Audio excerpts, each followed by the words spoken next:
Ante todo,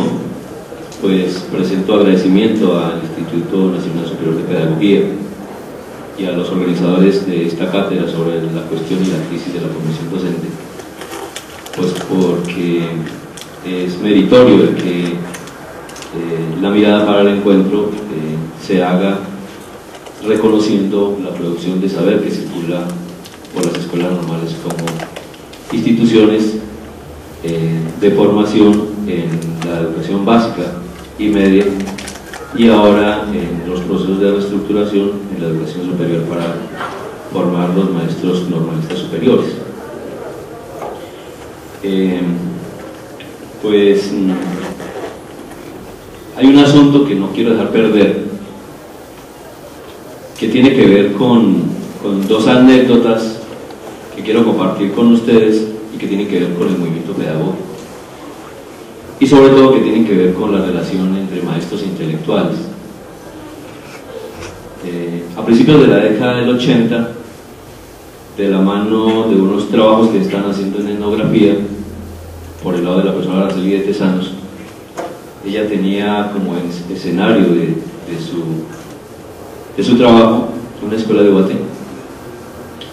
y conoció a unos maestros locos que incursionábamos en la educación popular y cogíamos elementos de la educación popular para ponerlos en escena en la educación formal,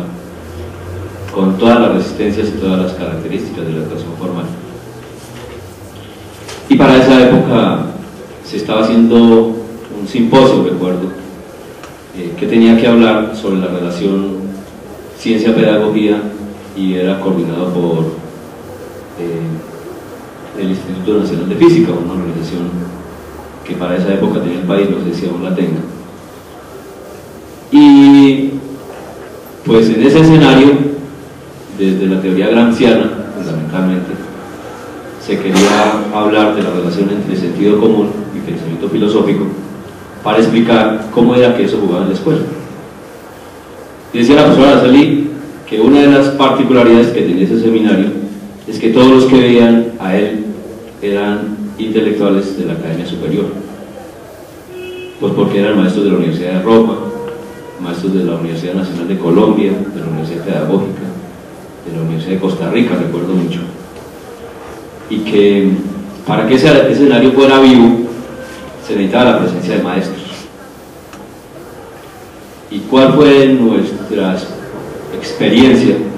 cuando la profe dice: hay dos maestros en el país que conozco y deben ir a ese seminario para que cuenten de boca qué es lo que pasa en la escuela y qué es lo que pasa con los saberes de los niños? Ahí empezamos nosotros los maestros a sentir que era movilidad pedagógica, y sobre todo que era poder interlocutar con otros y ser reconocidos en esos campos. La otra anécdota es frente a un seminario, el primer seminario pedagógico nacional que convocaba la Asociación Colombiana de Educadores FECODE,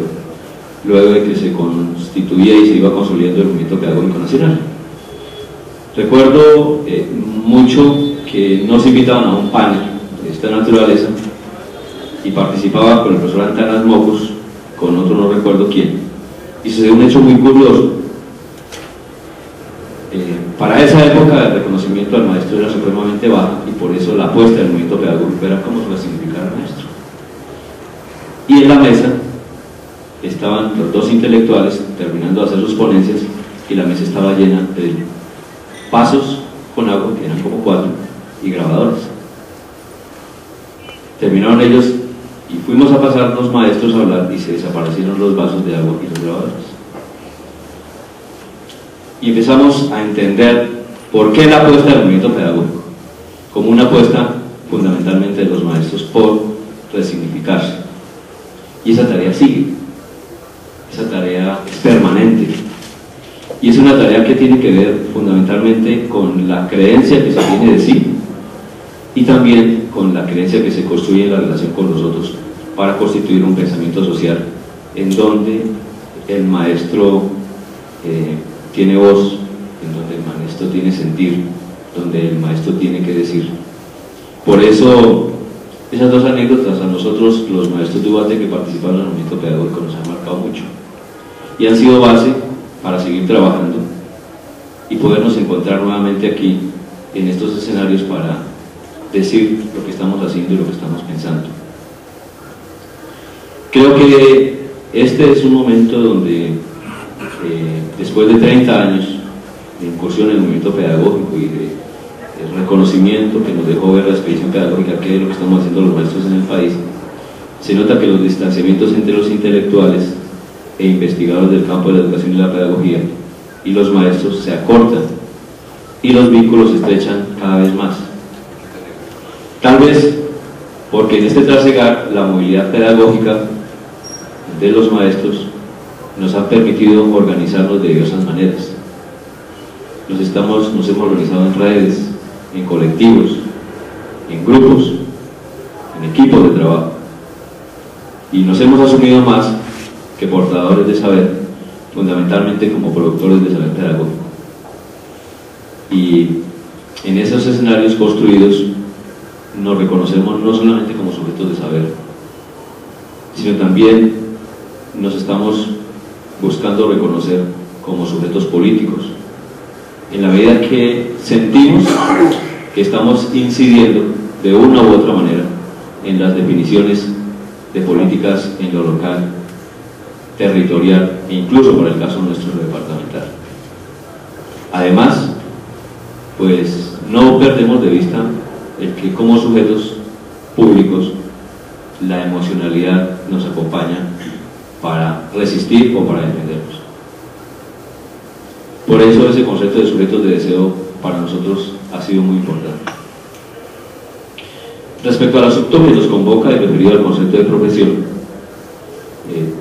y particularmente de profesión docente hoy en Colombia, la relación formación-trabajo y los elementos para sustentar una crisis de la profesión docente hoy en Colombia, deseo hacer referencia a que esta ponencia, desde su enunciado principal, se planta en una tesis de que cualquier caracterización de la esencia y naturaleza del maestro se funda en lo que le es propio, en la formación, entendida la formación que en las mejores tradiciones del humanismo, como lo plantea Gadamer, siempre remite a búsquedas incesantes, libremente imaginadas, deseadas y asumidas por medios que uno mismo se procura o que le son suministrados, como camino hacia la construcción de lo humano, lo cual no es otra cosa que ascenso constante a una vida en la que nos dignificamos al disponer de condiciones básicas para el bienestar, y allí, sobre este concepto, confluyen los demás elementos que forman parte de todo el acervo y toda la percha de atributos que conforman al maestro. Por ello, este enunciado afirma que es él, el maestro, ante todo, un intelectual de la pedagogía, y que esa es su naturaleza que lo caracteriza como profesional. Si bien desde el punto de vista etimológico el término profesión encierra en sí mismo una idea de desinterés, ya que profesar no significa solamente ejercer un saber o una habilidad, sino también creer o confesar públicamente una creencia.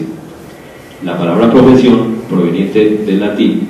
professio ponis, que significa acción y efecto de profesar,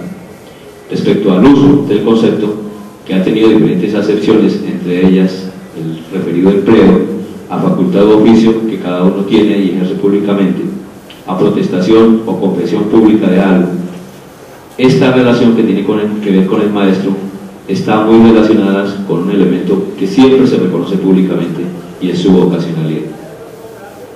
En este sentido, profesión puede definirse como una actividad permanente que sirve de medio de vida y que determina el ingreso a un grupo profesional determinado. Sin embargo, el concepto, en el sentido actual, no puede remontarse más allá de la época preindustrial, puesto que este concepto es producto de la industrialización y la división social del trabajo. Referido a actividad, que tiene que ver con profesión, no olvidemos que los seres humanos toda la vida la realizamos con actividades. Vivimos de la actividad, pero no todas poseen las mismas intencionalidades. Hay actividades que generan bienes externos, como dinero, prestigio, poder,